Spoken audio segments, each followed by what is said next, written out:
So yun, mapagpalang araw mga tol. So welcome back sa ating YouTube channel. So dito na po tayo sa area. Actually mga tol ay kahapon na ako umakyat. Pero ngayon lang po ako nag video. Kasi sobrang layo po yung nilakad ko. Nagpapahinga po ako. So hindi pala ako nag-iisa mga tol sa aking exploration. Dahil si AJ ay sumama sa akin, no? So ngayon lang po kami nakapag-video, nakapag-upload dahil sobrang gabi na po kami nakarating sa bundok, no? Dito sa bundok na ito. So nagpapahinga po kami, nagre-relax at nagpapalakas. So yun. Kanina pa lang po may mga naririnig po kaming mga boses at mga putok ng baril. So hindi namin alam kung kasama ba natin ang mga nakipagbarilan dyan. Kasi hindi po namin makikita, no? Medyo malayo pero malakas yung mga boses nila. At yung mga sigaw. Ayun, naririnig yung mga tol. So medyo malayo siguro yan kasi hindi masyadong rinig sa aking mga tinga, no? So yun, kasama natin si EJ. Doon si EJ tol. So baka si William at saka si PG ay baka bukas siguro o next day sila aakyat dito sa bundok tol. So kaya nang sinabi ko nung sa live tol na tinawagan po tayo ni Ghostbuster upang tumulong sa pagligtas sa pamilya ni Benji, no? Na ilang buwan na pong hindi naliligtas. So ito na po yung operasyon natin at sa kasamang pala din tol. So yung tatay ni Julio ay bihag din ng mga bandido. So nagbakasakaling po din ako na dito dinala sa area na ito. Kasi ang area na ito mga tol, ang sabi sa akin nung nakausap natin yung taong sugo, nagpapanggap na sugo siya. So sabi niya sa akin na ang lugar na ito, ang bundok na ito ay hindi lang mga bandido ang nandito, kundi marami at iba't ibang klaseng tao ang nandito, no? Labas-pasok sila. Hindi lang mga bandido kundi may mga iba't iba ding nilalang dito na nakatira, no? So, gaya ng mga engkanto, maligno. So kaya ingat tayo tol. So pasensya na po kung medyo yung boses natin ay iba kasi yung sipon natin ay medyo okay naman at hindi naman masyadong malala, pero medyo iba-iba yung boses natin kasi may sipon pa tayong dinadala, no? Pero hindi pwede na hindi tayo. Ayun, may mga sigawan, may putukan to, no? Siguro sa yan, sa ibang area. So kanina pa namin yan naririnig, pero tahimik naman po dito banda, no? Kaya alerto lang po tayo kasi kung hindi tayo maging alerto baka ipapahamak pa natin. So sa mga silent viewers natin dyan at mga solid supporters dyan na hindi nagsasawa na suportahan ako sa aking bawat upload na video, ay maraming salamat po.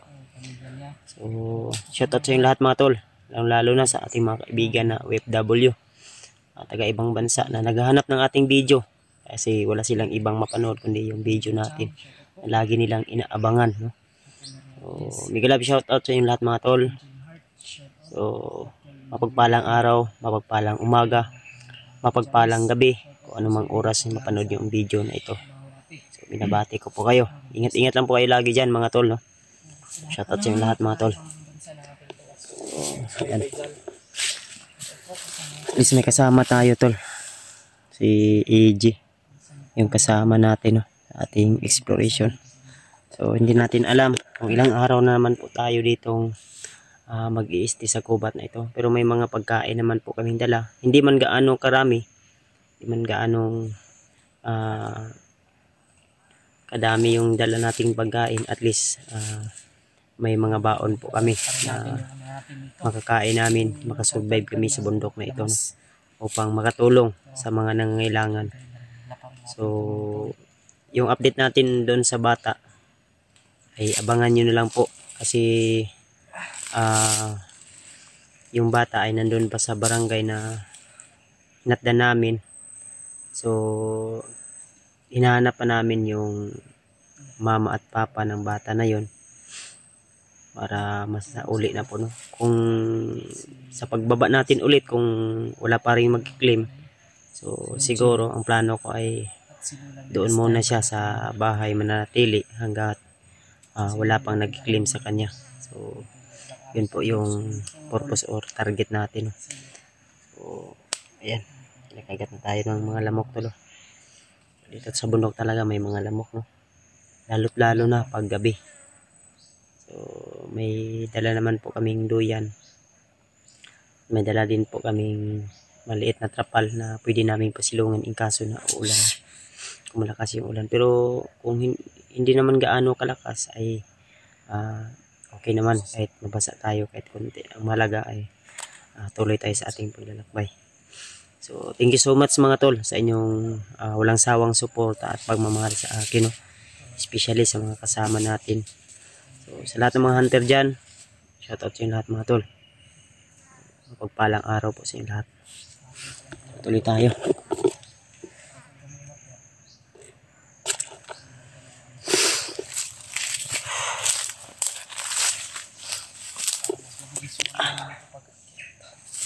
Tahimik naman po yung area dito banda. Pero yung mga naririnig natin na mga boses, hindi natin alam kung saan banda yun, kasi liblib, masukal yung area.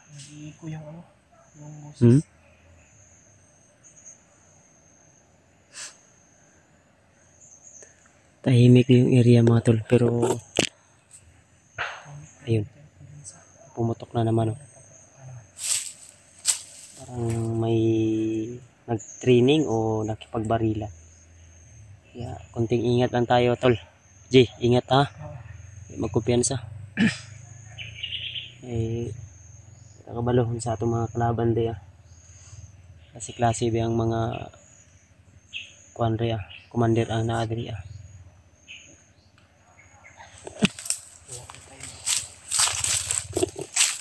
Kaya ingat tayo tol. So yun, samahan nyo kami tol sa aming bawat upload na video, sa aming bawat exploration. Di sa likod ya, dito pun saja.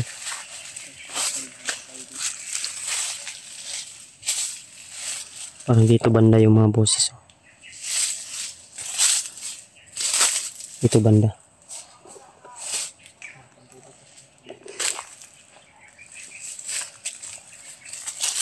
May mga bagong hapak dito, may mga bakas. So talagang dinadaanan ito tuloy.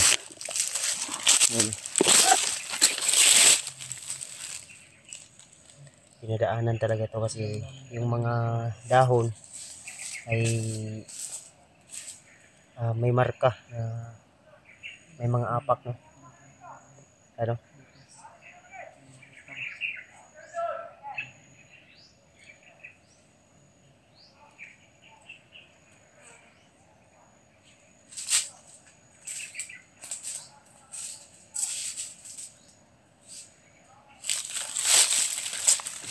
Pinsa.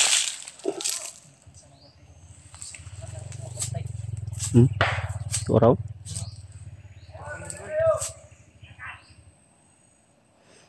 May parang tunog ng motor o saan banda kaya yan? Tara Ji.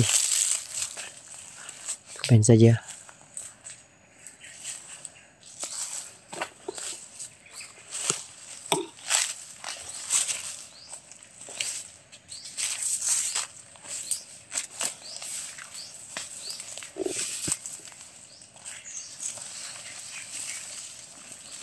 Sobrang sukal nito tol. Area na ito.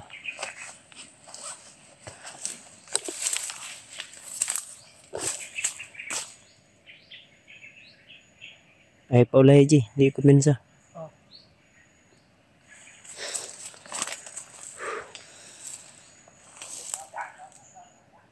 Ayun o, para may boses sa unahan.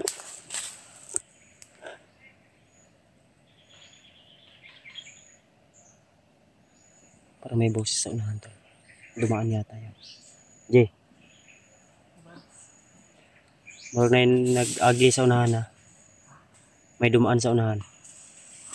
Amping niya ay kuan, ay kupensa niya.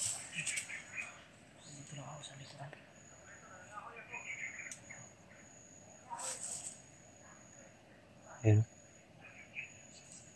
May mga boses na natatawanan to. So medyo marami siguro yun dyan. Nakakatuwaan na naman. Nabalot yung gubat na ito ng kadimonyohan at karahasan. Hindi lang mga bata yung binibihag. Hindi lang mga matatanda. Hindi lang mga babae. Kundi mayroon din mga lalaki na binibihag. Mga matatanda. So kaya masikip man isipin. Pero kailangan natin gawin to. Kung sino man yung nangangailangan ng tulong ay kailangan natin tulungan. Ayan o. Baba. Huwag nakatambay sila sa unahan.